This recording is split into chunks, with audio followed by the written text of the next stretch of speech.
জয় মা বগলামুখী। আজি মোৰ জন্মদিন উপলক্ষে ভগৱতী বগলামুখীৰ দৰ্শন ললো নিজৰ মন্দিৰতে, সুদৰ্শিনী বগলামুখী শক্তিধামত। সকলোকে নমস্কাৰ, মই বৰেণ্য বৰঠাকুৰ। আজি বিশেষ এটা দিন, জন্মদিনত গোটেই সমূহ অসমবাসী ৰাইজে ইমান ভাল ভাল শুভকামনা জনাইছে, তাৰ কাৰণে অশেষ ধন্যবাদ।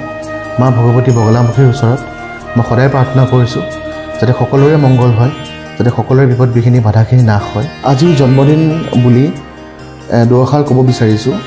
বহুত ভক্তগণে সুধি থাকে যে আমাৰ জীৱনত বহুত শত্ৰুৰ প্ৰব্লেম কৰি আছে, শত্ৰু বহুত আহিছে, শত্ৰুৰ সংঘাৰ কেনেকৈ কৰা যায়, সেইটো চবৰে এটা ডাঙৰ সমস্যা যি মই দেখা পাইছোঁ হৈ পৰিছে এইটো।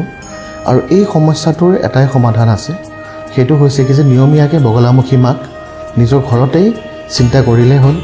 বগলামুখী মাক তেলৰ চাকি বা ঘি চাকি প্ৰত্যেক মঙলবাৰে দিলেই হ'ল।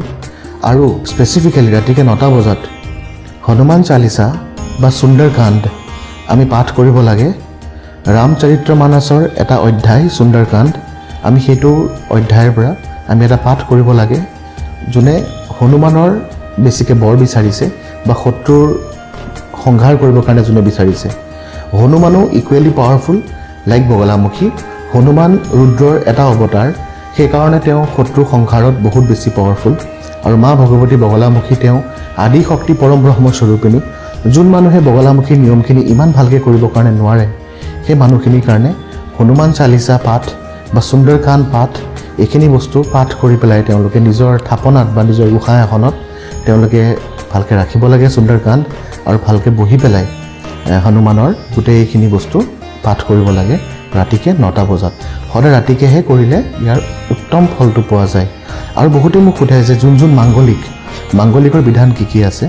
মাংগলিকৰ বিধান বুলি ক'বৰ কাৰণে হ'লে যাৰ মংগলটো অলপমান বেয়া ঘৰত বহি থাকে, য'ত নেকি মংগলে অলপমান ডিষ্টাৰ্বেঞ্চ আনিব পাৰে, সেইকাৰণে চবতকৈ উত্তমটো হ'ল মংগল পূজা কৰা, য'ত নেকি আমি বগলামুখীক মাতি পেলাই তেওঁক ইনভোক কৰি পেলাই আমি পূজা এভাগ পাতোঁ। সেইটোৱে হ'ল মাংগলিক দোষৰ নিবাৰণৰ চবতকৈ ইম্পৰ্টেণ্ট প্ৰচেছ। আৰু যাৰ বিয়া হৈছে বা বিয়া হ'বলগীয়া আছে, তেওঁলোকৰ যদি মাংগলিক দোষ থাকে, তেতিয়াহ'লে মাংগলিক খণ্ডনৰ কাৰণেও আপোনালোকে বগলামুখী পূজা বা মংগলৰ পূজা কৰাবৰ কাৰণে পাৰে। আৰু যদি বিশেষ কাৰোবাক কিবা বেলেগ টিপছ লাগে, সেই টিপছ মোৰ পৰা ল'ব পাৰে। নাম্বাৰটো তলত দিয়া হৈছে, তাতে যাতে কণ্টেক্ট কৰি আপোনালোকে লয়। আৰু এতিয়া আমি দেখি আছোঁ আমাৰ অসম চৰকাৰে নতুন গভৰ্ণমেণ্ট জবৰ কাৰণে এপ্লিকেশ্যনছ দি আছে, বা হয়তো নতুন পৰীক্ষা আগত আহিবলগীয়া হৈ আছে। APSC CC মেইনছ আহিব, প্ৰিলিমছ আহিব, তাৰ কাৰণে আপোনালোকে ভালকৈ পঢ়ক। ভগৱতীৰ ওচৰত তাকেই কামনা কৰিছোঁ যাতে আমাৰ সকলো ল'ৰা ছোৱালীখিনিয়ে যাতে গভৰ্ণমেণ্ট চাকৰিত উত্তীৰ্ণ হয়, মা ভগৱতীৰ কৃপাত আৰু মা ভগৱতীৰ আশীৰ্বাদত। তাৰপিছতে আমি গ'লোঁ প্ৰাচীন কালৰ গণেশ মন্দিৰত। সেই গণেশ মন্দিৰ মহাভাৰতৰ যুগৰে গণেশ মন্দিৰ। আৰু এই গণেশ মন্দিৰত যোনজনা গণেশৰ বিগ্ৰহ আছে, সেয়া হ'ল শিলত কটা। এওঁ একদম আদি যুগৰ পৰা ইয়াতে বিৰাজমান হৈ আছে গণেশ বাবাৰ আশীষ ল'লোঁ। আমাৰ কামৰূপ ক্ষেত্ৰত বহুত গণেশ দেৱতা আছে, তেওঁলোকে দুৱাৰপাল হৈ পেলাই আছে। ভগৱতী কামাখ্যাৰ বা অন্যান্য যি পীঠ আছে, সেই পীঠৰ দুৱাৰপাল হৈ পেলাই ভগৱান গণেশ নিজেই বিৰাজমান হৈ আছে। আজি এই গান্ধী বস্তিত আমি আহিছোঁ প্ৰাচীন কালৰ গণেশ মন্দিৰত। এই গণেশ মন্দিৰত আপোনাৰ বিপদ বিঘিনি নাশ কৰা দেৱতা প্ৰভু ইয়াতে বিৰাজমান হৈ আছে। মানে কামৰূপৰ গোটেইখিনি জেগাত, গোটেই অঞ্চলত জেগাই দুৱাৰপাল গণেশ হৈ আছে, যাতে ভগৱতী কামাখ্যাৰ তেওঁ দুৱাৰপাল হৈ থাকে। আৰু আমাৰ ইয়াত কামৰূপত বিশেষকৈ দুৱাৰপাল হ'ল মহাপ্ৰভু গণেশ। সেইকাৰণে সদায় পূজা সেৱাৰ আগত যি পূজাই আমি নকৰোঁ কিয়, সদায় প্ৰথমতে গণেশক পূজা কৰিব লাগে। সেইকাৰণে কোৱা হৈছে প্ৰথম্যম শিৰসা দেৱম গৌৰীপুত্ৰম বিনায়কম বুলি কোৱা হৈছে শাস্ত্ৰত। বহুত হাজাৰ বছৰ পুৰণা এই মন্দিৰভাগ। ইয়াত লিখা আছে এটা চেণ্টেঞ্চ, বহুত ভাল লাগিলে, everyone has his on master. মানে ভগৱান সদায় নিৰাকাৰ একেই। তেওঁক আমি শিৱ বুলি পূজা কৰোঁ, তেওঁক আমি নাৰায়ণ বুলি পূজা কৰোঁ, তেওঁক আমি মহাবিদ্যা বুলি পূজা কৰোঁ বা দেৱী বুলি পূজা কৰোঁ। কিন্তু আমাৰ শাস্ত্ৰত কোৱা আছে একম সদ বিপ্ৰা বহুধা বদন্তি, the truth is one but it has got different forms.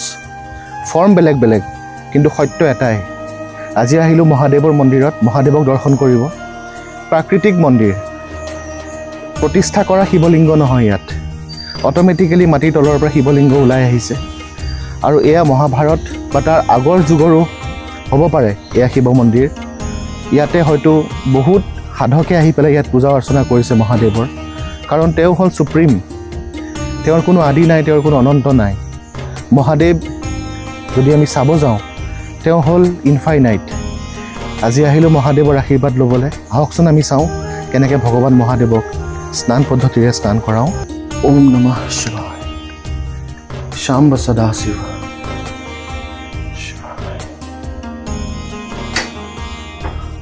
এইটো দেখিছে গুহা এই গুহাৰ ভিতৰত আমি আহি মহাদেৱক পূজা কৰিব লাগে এয়া প্ৰাকৃতিক শিৱলিংগ য'ত মহাদেৱে স্বয়ম্ভূ হিচাপত আছে ওম নমঃ শিৱায় ইয়াত দেখিছে ওচৰে পাজৰে অন্যান্য বেলেগ বেলেগ শিৱলিংগ আছে মানুহে দান কৰা শিৱলিংগ এভাগ কিন্তু আচল শিৱলিংগ এভাগেই হয় মাটিৰ তলৰ পৰা ফুটি ওলাইছে তেওঁ আশুতোষ তেওঁক এটা বেলপাত দিলে তেওঁ সন্তুষ্ট হয় মহাদেৱ এনেকৈ জাল ধাৰা দি পেলাই পানী পৰি আছে এটা প্ৰাকৃতিক গুহা এটা ইয়াত সাধনা কৰিবৰ কাৰণে মেডিটেশ্যন কৰিবৰ কাৰণে বৰ উত্তম জেগা হয় ইয়াত আহিয়ে এটা পজিটিভ ফিলিং এটা আহি যায় মানুহৰ ভিতৰত সেই পজিটিভ ফিলিংটো আচলতে বেলেগ জেগাত গ'লে নাপায় সেইকাৰণে আচলতে এনেকুৱা জেগাবিলাক মই বিচাৰি ফুৰোঁ য'ত ভগৱানৰ ওচৰত ক্ল'জকৈ যাব পাৰোঁ তাৰ কাৰণে আহিলোঁ আজি মহাদেৱক দৰ্শন কৰিব ওম সৌৰাষ্ট্ৰে সোমনাথং চ শ্ৰীশৈলে মল্লিকাৰ্জুনম উজ্জয়ন্যম মহাকালম ওমকাৰম মমলেশ্বৰম অৰল্যম বৈদ্যনাথং চ দাকিন্যা ভীমশঙ্করম सेतुबन्धे तु रामेशं नागेशं दारुकावने वाराणस्यात विश्वेशं त्रयम्बकं गौतमी तते हिमालये तु केदारं घृष्णुनेशं शिवालये एतानि ज्योतिर्लिङ्गानि सायं प्रातः पठेन्नरः शतजन्मकृतं पापं स्मरणेन विनश्यते ओम नमः शिवाय ओम नमः शिवाय